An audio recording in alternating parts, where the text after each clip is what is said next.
excited to be here. Let me just click away. I feel like I'm home. I'm a community college graduate. I worked in a community college as an advisor.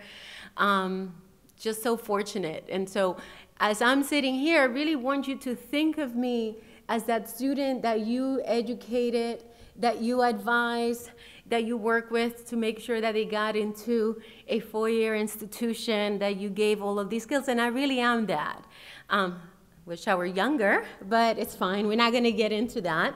But that's really how I want you to see me, that the people that you are investing in to transfer from a community college to a four-year institution can lead the way and really best represent the many communities that we're trying to create pathways and access to higher education.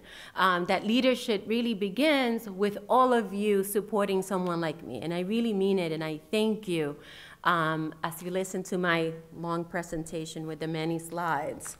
I'm gonna try to remove some slides, but I am, my name is, I wanna make sure I have to honor my mom, is Nancy Lee Sanchez Vadillo.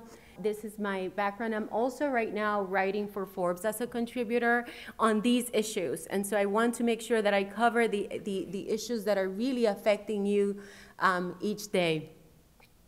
And I am the author of the book that many of you have or will have. I want to give you a little bit of history. The Kaplan Educational Foundation, many of you know about Kaplan through Kaplan Test Prep, right? The fact is that Kaplan is a national company. We are independent. We are 501(c)(3). And so that means that I'm not here to sell you any products, not here to sell you a test prep book. I'm not here to do any of that. However, they are our biggest funders. And so I just want to make sure that I provide you with that. We started in 2006. And at that time, the founders and the people who contributed to the endowment really wanted to say that students from community colleges can make it anywhere. That was their point. That in many years before, when test preparation started, it was really to open up the pathways for Jewish students to make it to the highly selectives who were being kept out through test prep, the lack of test preparation, right? And so Stanley Kaplan believed that you just have to prepare them. Like, this is it. Just teach them the test. Just, you know, that if that is a barrier, let's address that. And so luckily, he proved that students can make it, that Jewish students can make it anywhere and that they should not be kept out. If the test is a barrier, let's remove that test. And so we started by working with mainly students of color, all low income, many of them first generation, in getting them to selective colleges. Right? And so I say that and I make that face because selective colleges, again, going back to me being a community college, were not really built to welcome someone like me. They were not built to welcome the many students that you serve today. They were really spaces of exclusivity, both based on gender, on race, and income. I mean, I love it when people try to kind of say, oh, no, that's not. No, that's the history. Let's accept it and then move on to how we can then prove that students can make it anywhere, that a community college can make it anywhere. And so I'll give you an example. We have about 5 students at Stanford University. 3 of them have GEDs. And they're graduating top of the class, both if engineering. And so to me, if a student can do that well at a school like Stanford University, right, they can really do it anywhere. But also, what I advise many colleges, I visit colleges all over the US, is that I tell them that this whole exclusivity and selectivity that you have, I understand that there is a sense of pride in it, that you have to really think about that. And so me coming here is exactly that, is that your pride doesn't come from selectivity. It comes from inclusivity. And that is amazing. Right, that I can stand anywhere and celebrate Stanford accepting 5 students. When you're sitting here and saying, we select students in the thousands and proudly do it so, and we don't think that it's really going to affect our income. And so I want you to kind of really take that, because that's why I walk into these universities and say, why are you missing out? Why is it that you feel that keeping the students out, right, or not creating, again, and keeping someone out doesn't require for you to close the door. It just may be that you can't find the door, right? Where's the door? I mean, I work for Kaplan in many ways, and I am one of those people, and I have many friends who thought that too, because I'm an ESL learner, that the SAT was a Saturday test. It's like, oh, it's a Saturday test. I can't do it because I'm working. I literally didn't know. Nobody had prepared me. I had no access to preparation. But I'm going to tell you something that happened too, which is that when I went to community college, there was all of these tests that I needed to take to get into my English and math class, and I didn't know them either. They put me in a room to take this test that I had never seen. By the way, that continues to happen. Where you're like, I'm going to admit you, yeah, welcome, this is great, go over there, take this test, I'm going to give you a pencil. And then you wonder why you have so many students stuck in remediation and never come back, right? Because if you tell me I'm in English 101 and I have to make it to English 110, you know, that degree, and I remember making that face. It's like, oh, geez. But also the fact that so many students really do not score at the bottom. They really score like 2 points away. So what that means is that if you were just to give them a warning and do some type of, let me work with you before you even take this test, that you can resolve issues, right? We make this problem so complicated, right? I'm about to pursue an EDD to solve this.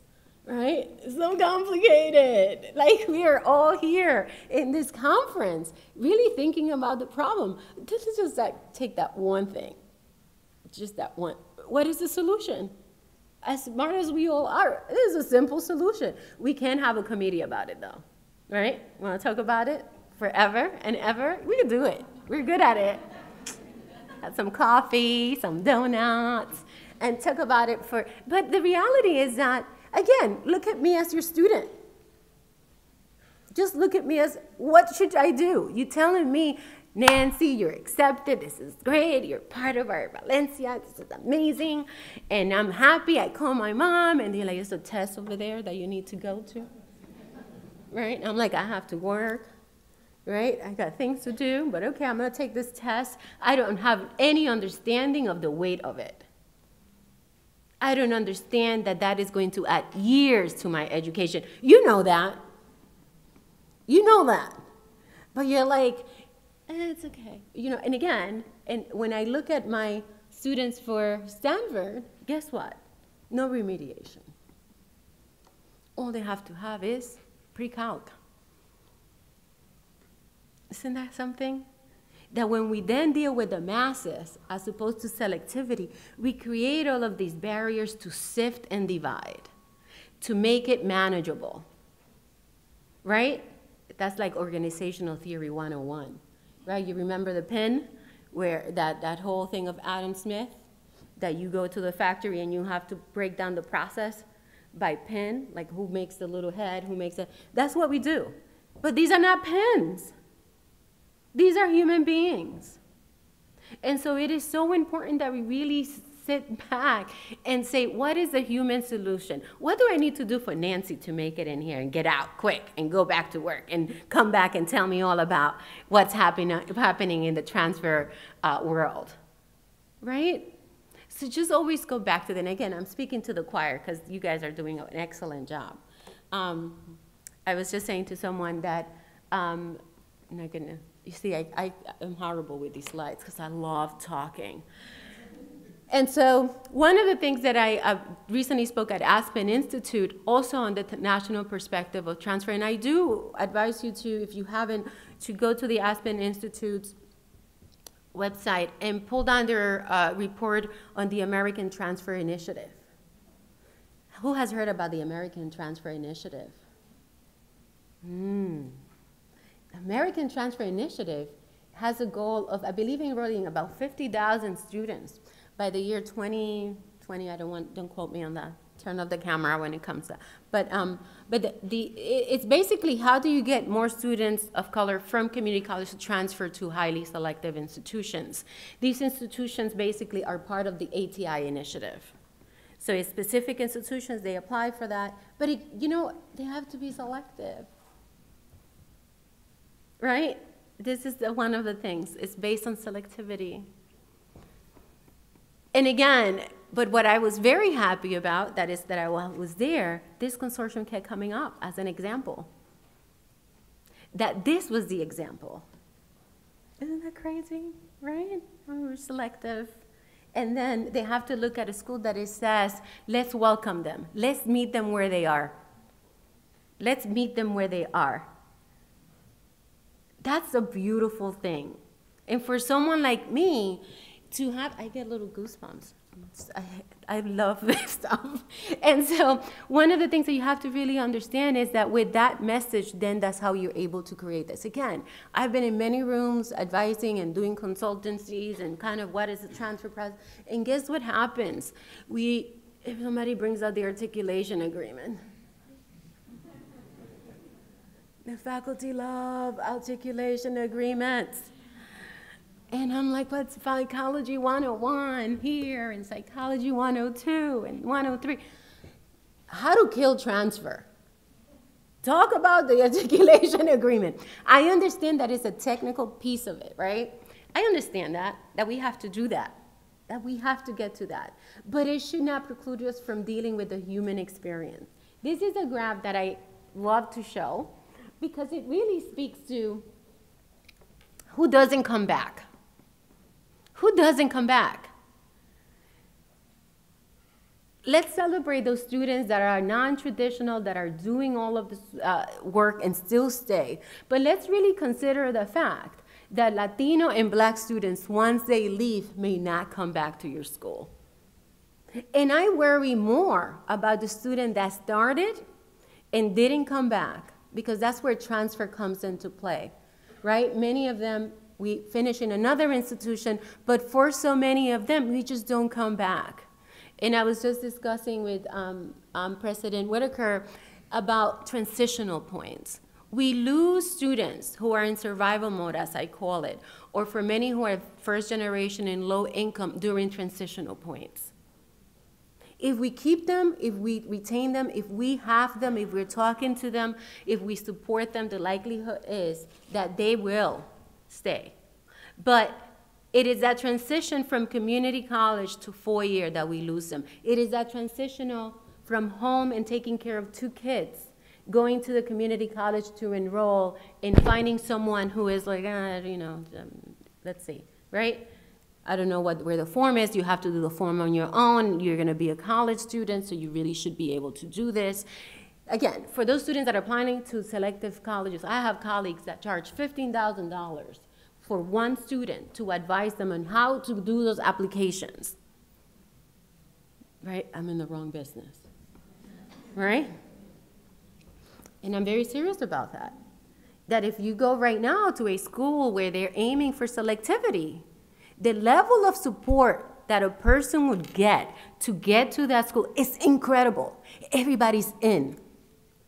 Right? We can call it a conspiracy, right? Everybody's in. It's like, we got to get Johnny to Harvard. Everybody. Well, if the student is just trying to make it to the community college down the street, everybody's like, well, I'm not, you sure? Right? Mm-hmm. Right? You're getting paid $12 an hour right now. You got benefits. Right? Your kids, they're going to have pizza every night. You don't want that, right? And so I want you to kind of, again, and then you show up to the community college and they're like, you can't fill out this form on your own. I've had students, and I have to tell you, when I tried to transfer to Brooklyn College, the person, I had developed stuttering because I couldn't speak Spanish, couldn't speak English, and I stutter, I mean, really bad. Thank God for therapy and for insurance. And so I ended up doing that. The person actually said that to me. You don't even have an essay there, and all you have to do is fill out this little form. It's like, are you sure you're ready for college? And I left Brooklyn College and went back to an advisor who told me, why don't you transfer to Long Island University? Isn't that something? That they had the opportunity to take me in and nurture me and fill out this darn form, right? It's so simple. It's like, nobody's here a genius because they did this form. Like, you get an award. It's just like people that drive versus don't drive. It's like, yeah, everybody does it. You don't get an award for brushing your teeth in the morning anymore. That happens only when you're 5. And if somebody's giving you recognition for filling out a form, and that is a marker for you to enter into college, the standard's that low. So I want you to kind of think about these little bitty things and how things are said that really discourage a mom with a child, a man who just came back from serving this country, is just worried about a million things, and you give them a form, and that is a barrier. You've seen these forms online? If you stop, you can't save the stuff, you have to start all over again. We've all been there, right? Like, I can't do this anymore. And that is really the markers. At least that's my life. Every form that I complete online, my computer does something, and I have to start all over again. So I want to show you something here. There's a little laser here. Yeah. And it's not, I have a big mouth, so I'm going to walk over here. Do you see this little slither in the bottom? I know it's hard to see. All the way at the bottom, 20% of income. Not the first orange, the tiny orange. Do you see that? It's hard to see. That is how many students are going to Ivy Plus from the low percentile. You can't even see it. This is a New York Times article, by the way. You can pull it up. But I remember seeing this and being driven crazy. Sorry, I have to go back to the mic. But I just wanted to point that out of how selectivity is done and how people get recognized for that. This consortium doesn't get recognized for having the lines on the very top, right, of this, the gray area. You're taking them in. We are taking them in. But do you see how pride and an award is given to actually excluding these people? And what is crazy is that from the top 1%, they have just as many as from the bottom percentile. And that's something to be proud about. This is why I go to 4-year colleges and I drag this in printed form. And one of the things that I want us to kind of think about is that the issue here is that as we look at it, for many years myself, I'm guilty of it, that I talked about access from the point of view of doing a favor to the student. I'm going to open the door for you. No. Again, the American Transfer Initiative, and I am shifting this paradigm and encourage you to do that we're looking for talented people. We're looking for hardworking people, for people that are committed to the advancement of our communities, that will really work within the community, that will contribute to the well-being of that community, that will raise amazing children, that will be civically engaged, that they themselves will be healthy because they will have the jobs that have the appropriate health care, and that they will live fulfilled lives and return that through generations of success. So it's not that I'm opening a door and I'm giving, hello, like I'm welcoming you, right? Like here, welcome. No, it's not that. It's that we need a talented workforce, that we need amazing leaders, that we need advocates that will speak about the value of community college education, of transfer. We need them just as much as they need us. And so we have to kind of pursue this in this manner, I believe, so that when you apply for grants, so that when you go out there and ask for the support, it's not that we're doing a favor to the disadvantaged, right? We've heard that, right? Disadvantaged, the underserved, as it says in that previous table, poor. You may come from a poor background, but you're not poor. You're poor, calling me poor, right? Let's be petty, right? Don't call my students poor, right? No. Okay, let me bring it back. But it is really important. I'm from the Bronx. You cannot call me poor. I know poverty. You don't need to call me that. I know poverty. And as a Puerto Rican woman, as young, I know poverty very well. We were friends for a long time. Thank God for community college, right? And so, well, 81% of entering community college students want to transfer. Such a small percentage of them do, right? 33%. And from that 33%, what we have to keep in mind is that if we go back to the very bottom, that only 14% actually complete that degree. So you have 83 students coming into your school saying, I want to transfer. Now, I'm going to tell you what my issue with this is. This number is horrible. But again, it's really the sources, right? Jerking, Sphinx. I do know that they know what they're talking about. But the reality is, if you're asking me, if you were asking Nancy, right, what is transfer? I don't know what that is.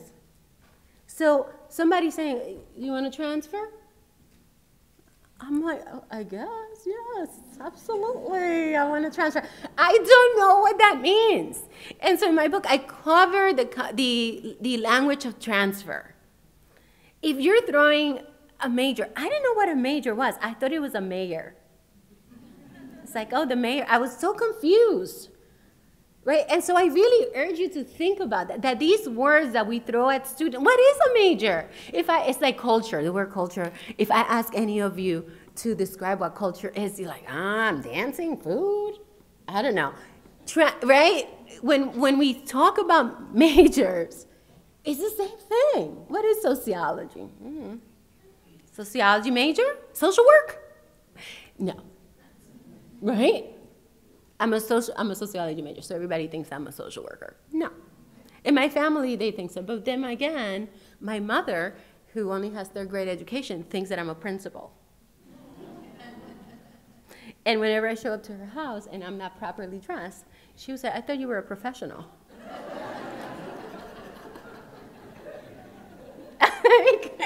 So anyways, it's really important that we don't do that we don't speak at our students, that we never take these things for granted. Again, when you're doing a tour of your school, please do not have the freshman that is like triple major, double minor, that just got there. I do tours. I've actually done over 100 tours of colleges. Fun. And so, again, I do meet that person who is like, I'm a triple major, double minor.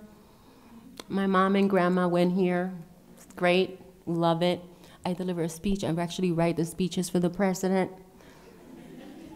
Walking backwards, right? Really cool. Flip-flops. Right? My student is in a suit. My student is in a suit, right? Because that's how we show up. It's like, oh, Nancy, I have to get in. Sweating, right? They're like, what is she talking about? Triple major, double minor. Like, what is this? I'm attending BMCC, Birmingham Community College. I just have one major. I don't know what my minor is. We don't have a minor. Like, panic. To the point that I had a student who would say, how many buildings do you have? Right? Like, that was his question. It's like he couldn't even ask questions that were relevant to him. And so I said, wait, we have to stop. Right? What are we doing here? Who are we giving these tours to? Who is talking to my students? Because I know my student is just as brilliant, and he does look good with that suit. Right? You and your flip-flops, it's okay, but he looks good too. And creating a certain, right? And so one of the things that I suggest to schools is that you really understand that in the process of recruiting and bringing in students, that you create that comfort level. Again, be careful. That young woman, we should be proud of her. I don't want to hide her because she will be attending class with our students, and I want my students to feel very comfortable around her and learn from her. I don't want my students to feel they less than or that she's more, but I want to make sure that my students have the language skills to be able to understand her and to be able to ask relevant questions and feel good when they leave. And so again, this is just, when it comes to low-income students, the same thing is true. They have the same desires. The other one was 83%, this is 81%. Again, but only 21 transfer, and only 10% attain a degree. Doesn't that make you want to cry? Basically, you see like dreams being burst. Oh, yeah. But again, I think the language of transfer in understanding this, again, it's like it's been shown that higher income people, when they go to the doctor, regardless of age, have a million questions. Why are you giving me that injection? Why you want me to stick on my tongue? Why you want me to do that, right? Don't touch me there. Right? Right? Because they're empowered through language, and that they walk in like they're the boss. They're like, my mom is paying for this. I know that, right?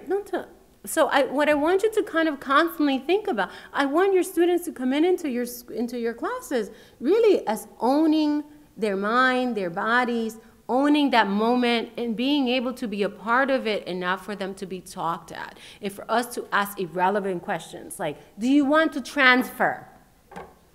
Yes, I do. How many people do you know that have transferred? I think somebody I know went to them. But it's really, and I want you to really ask that. Please do. This is where we are, right? And again, I'm going to just put it out there. You do know that Kaplan did have some for-profit schools. I'm not associated with that. They are an amazing support of Kaplan itself. So again, I'm not trying to get the students into Kaplan University or Purdue Global, or I've been told that. It's like, yes, are you trying? No. That's not my goal. It's totally different. But what I want you to keep in mind is that public institutions are very good at transferring students, very similar to highly selective four-year institutions. Because if you think of budgetary reasons, again, if my student at Stanford, the bicycle, anything you could think of, like the resources in that school, research opportunities, travel, as they should, right? But not every school has that budget. So what public institutions are able to do with very tiny resources, but usually it's really invigorated by amazing staff, it's amazing, and you should really applaud yourselves, because this is being done in public universities, and here, even at a greater number. Again, private nonprofit institutions are also amazing at this, but I want you to kind of understand that the numbers, again, we're not even half, right? It's not even half. So let's not celebrate too quickly. We want to get a little bit ahead of those numbers.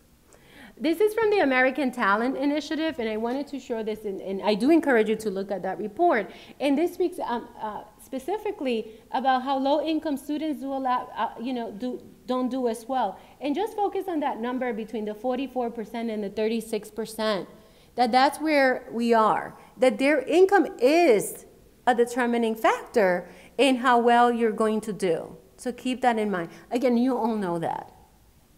Believe it or not, I would have to spend more time in these slides with other groups. I want you to really focus as well on this. And this is, and I don't have a laptop here, that's why I have to move here. So if you know, it's similar to you, the average age is 28. 36% of community college students are first-generation students. And what I wanted you to keep in mind is that, again, the factors here, students with disabilities, veterans, all of these issues that many people would consider if you're looking at it from a deficiency model. I actually heard this when I describe my students being first generation, low income, historically underrepresented, veterans, students with disabilities, because we picked all of those groups for our group. We wanted to represent community colleges, GED recipients. We have many students who are homeless. We've picked those students who were still attending community college, who were that resilient. And one of the things that came up in, I don't know if it was a conference or a meeting with a group of colleges, that they said these are risk factors, right? They define these as risk factors. Keep in mind that these are students enrolled in school, right? All of my students are attending a community college. That's a deficiency model. ESL is a risk factor. Do you look at your students? Right? Forget, I had all the risk factors. They would have quarantined me in that school. Right? All of the risk factors. And keep that in mind, that if you're looking at an ESL student as someone who doesn't speak English as opposed to speaks another language and is seeking to develop another language, and you therefore advise them to enroll and really develop their native language as they are developing their English, the likelihood of success is going to be very high. The likelihood of success, much higher than if you were just to say, that language that you speak is just not good anymore. You know, English, moving forward, English, right? And again, you would get somebody like me who couldn't speak either and who felt so insecure about both that lost her voice. I have regained my voice. And so, again, if you're looking at the same thing as veterans, if you're looking at any student who doesn't have residency, who doesn't have legal status, just think about all of those things. What are the opportunities then for you to support that student rather than to look at them as a problem? Remediation is not going to solve it. I could have sat many hours, and I did, in remediation classes. But it wasn't until I wrote an amazing paper, as it was said by my teacher, because I thought I just wrote Googleish, right? Because I just had lost all my confidence. And one professor at community college at night said, Nancy, your arguments are so good. Let's just work on the mechanics. Right? And asked me, do you write and speak in Spanish? And he said, write it in Spanish. Right? It was somebody who saw not a deficiency in me, but really everything that I had to offer. Again, I'm not going to get into these numbers that great. You just know that more women attend college than men, and I would argue also that if you are, because of that, understanding your population you serve, looking at what are the needs of families, right? Also, not assuming that every woman is a single parent, right? I don't have children, and as a Latina, I was always like asked, where are my kids? I'm like, I don't have kids. You need childcare? No, it's just me and my dog. Right? Please don't make assumptions. And I am very serious about that, right? Always being asked to this day. So don't be careful in your way to support that you don't make a lot of assumptions. And that you really understand that a woman who is working at a local factory may not have kids, but has a lot of dreams and aspirations. And that you have to meet them where they are. One of the things that I wanted to show you, and this is something that I present to the private institutions, these are the hurdles that many of our students face. A $9 transcript, right? A $10 admissions fee. All of those things are things that seem like unsurmountable barriers. I want you to know, at the foundation, we cover all of these costs. But if you are, especially for a transfer student, and I know within the consortium it's different, but just think about it. If you're charging a transcript fee twice, at the point of application and at the point of enrollment, once they complete, that's a double fee. And if you're not, that's awesome. But always think about how, and again, whether it is a community college student that wants to enter into this that is much further, that is not part of the consortium or it's not part of the agreement, what is it that you're doing in order to, what are the fees being charged? And believe it or not, a lot of administrators do not know what those fees are. For example, at City University of New York, if you are applying as a transfer student, once you're currently enrolled, there is no fee. But if you're applying, let's say you took a semester off and you're not currently enrolled, the fee is $70. Right? Makes no sense. So if I'm currently enrolled, no fee. I understand the portal is open. But if you don't, then there's a fee. It's a problem. And so many students, that would have kept me from applying as a waitress for many years. And $70 didn't come that easily, right? At that time, it was like $65. And actually, it didn't cost me anything to apply to LIU, but it cost me money to apply to Brooklyn College. By the way, our students, when they're applying to private colleges, I've only paid for one fee, admissions fee. So keep that in mind. Again, those schools have the resources, but what are the things that you can do within your system to avoid that? And also, for translation paper, the translation of papers, the translation of degrees or anything like that, make sure that you are looking at that and that you may be able to provide information about reputable translation services. That is a place where students get taken a lot. And if you want that student to then transfer to a master's program or whatever, starting here, again, I was talking to a few people here, and they were talking about the lifetime of a student, and making sure that a student has their high school translated, or if they took some credits back home, making sure that they have that information is really a lifetime commitment to that student's completion of degrees. These are some of the other funding gaps that I have seen. If your students, please make sure your students visit your school and that they do a tour. Remember, leave that young woman, right, for that day, bring her back at the afternoon, meet her, have a, but really it's so important that you have tours, and that the first day that they enroll is not the first day that they have visited your campus. That happens a lot. I bet you if you did that research, does anybody have those numbers? How many of your students visited your school before they enrolled? Imagine, right? If you've never been there, get those numbers. Again, you're doing fabulously. You could even do even better. I'm going to point something out also that it's not really part of this slide, but for students to apply for financial aid, as you know, they need tax forms and they need all of that. So making sure your students have access to free resources for tax completion, for example, has saved us. Because by the time that they complete their financial aid, they have those forms ready. And they're able to have numbers way in ahead that allows them to make a better transition to the 4-year. Okay, this is like just little things.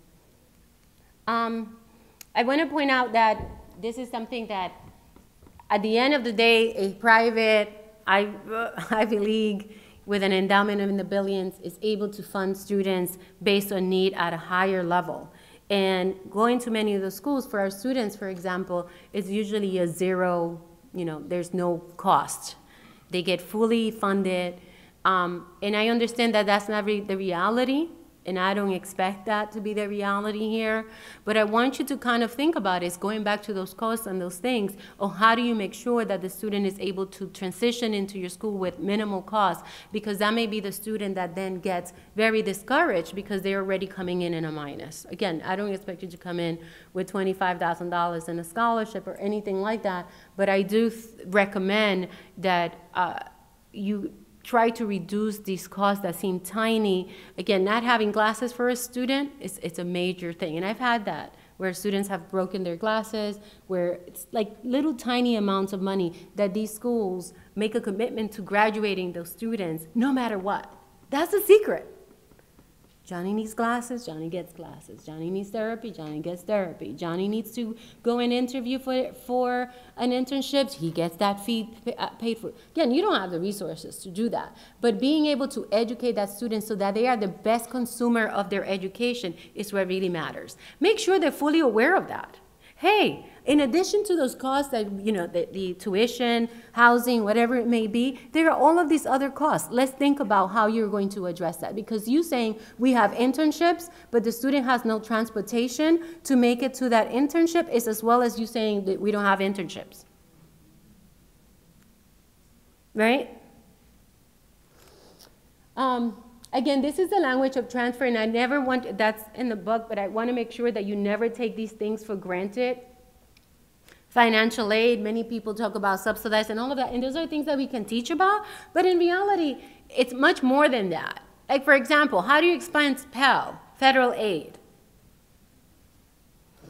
Federal aid is just basically a commitment from the federal government to educate you so that you can pay more taxes.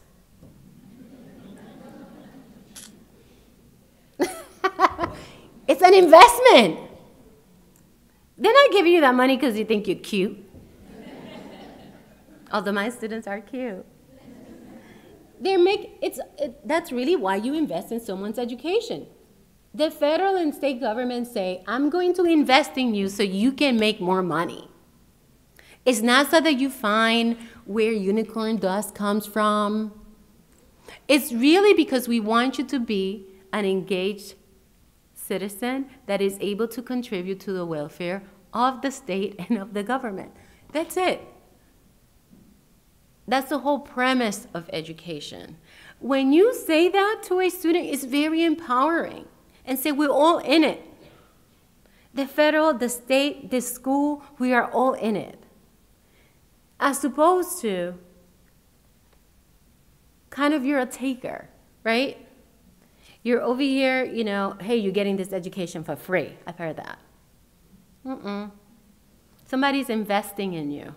And you're going to pay that education 20 times over. And if you live in certain states, you will pay it 50 times over, right? So keep that in mind, that how you explain information to students is really key. On campus, triple, double, all of those things, please talk to your students about what that is in respect to your privacy, especially for adult students, especially to make sure that they understand that you may be living next to an 18-year-old who loves to pull alarms. I had a student at American University who's 27. He ended up going to Harvard, and now he's doing amazing. And he just couldn't understand. He's from Togo. He's like, why do they keep saying there's a fire? It's like he thought that people were really having fires, but they were being addressed so quickly that he didn't understand, that he didn't see them. It's like, there's no fire. Somebody really went crazy, and thinks it's fun. But he did not understand why people were being so silly. He tells the story today as he speaks, and he does a much better job than I do. But can you imagine somebody being like, wow, that's super fast. There was a fire, and in 5 seconds it was addressed. There's no more fire. I want to make sure that these are the things that I really focus on, and as I develop the program, I'm going to make sure I have a time check. Time check. What time do we have? Sorry. I'm sorry? Oh, wow, we can talk forever. So one of the things that I want to make sure that everyone really takes into account is transitional points. And transitional points as it refers to academic integration, managing the workload, connecting with faculty, assessing university resources. And I think that that's really important, that they know that. You know that, right? We all know that. What are the tutoring services? What is the support? But that the student understands what is, and again, it's not to assume the tabula rasa, right? That there is an empty slate, slate, that the student doesn't know anything from community college. It's just making sure integrating what is the new system there. For example, at the community college, the writing center may have been open from 9 to 10, right? 9 in the morning. Maybe in your school it's open during shorter hours and you have to schedule it differently. Please make sure that you say you have to kind of relearn this. There are different services. Never take for granted, right? We don't want to move so far to the other side that we think that our students just know everything because they made it. Another thing that I want to make sure is social integration, finding extracurricular activities. Again, I always love extracurricular, that word, because in survival mode, you don't know what extracurricular is, right? If, as a student, I was asked to complete these leadership forms and everything. It's like, I'm a waitress. I serve people food all day. I help my mom, right? I do laundry for the entire family. So making sure that you recognize that, and then you make sure that you provide the student with the language tools to be able to articulate that. One of the things for interview and for when students are really pursuing their goals is that they may then go to the other side, which is provide a very sad story, right? So I was a waitress, but I was like crawling to the restaurant, and I was really in a bad household, and all of that. Making sure that students are very clear about their identity, and again, not explaining things from a deficiency space empowers them. For scholarships, I do scholarship workshops, and many times, many tutors in writing kind of want to extend the sob story and say it from a disempowerment. I read for Jack and Cook for Coca-Cola scholarships, and I make all the decisions from my program regarding acceptance. And one of the things that I have found is that even the students that work with advisors in completing and telling their story, completing applications, is that it is usually told from a deficiency story. I mean, a deficiency side. That is, again, it's not that you were working and doing all of these things and going to church and contributing, but that you were like an overworked, you know, person that was just always crying and sad. And what happens, especially when it comes to scholarships or moving forward, even your graduate school, is that people start to see you as a complainer. And as a person that don't understand that there's so many people that are in the same boat and have no perspective, and you may be too inward looking. I'm terrified of anybody that writes an essay about how horrible their life is because they have to work and go to school and support a household. And many people are told to tell that story. So making sure that we guide our students in that process is good. Leaving family and community, meeting family responsibilities. Again, for me, as it is for many students who have people in their household depending on them, everybody's making the decision to transfer. Everybody's involved in that decision. Whether it is that they have a say or not, there is a reaction. If you're attending your local community college and now have to travel further and have more gas money and will be out of the household longer, everybody's making that decision. I teach my students to speak about their education, why it is that they're majoring in the things, what is it that they want to do after, to make sure that they are the best advocates and defenders of their education, so that no one can out-talk them out of it, because you're not there with them. Right? When they show up to their employer, when they show up to their family, you know, and you want them to enroll full-time if possible so that they can complete faster. That is, for any one of us, if we decided to go back to school, there are a lot of people we have to talk to. So making sure that that is correct too. I'm gonna make sure, again, I never make it through all of my slides, but I want to leave you with something. This is the model that we use at the Kaplan Educational Foundation. In this slide, and I'm going to make sure that Dr. Dodge has it, there are like very clear recommendations for what you need to do from the 2-year to the 4-year. I'm going to make sure that I leave that. It's also part of the book. But this is how I see leadership. And someone gave me a quote about 3 months ago, and it said, whatever the problem, education is the answer. I want to live by that. Whatever the problem, education is the answer.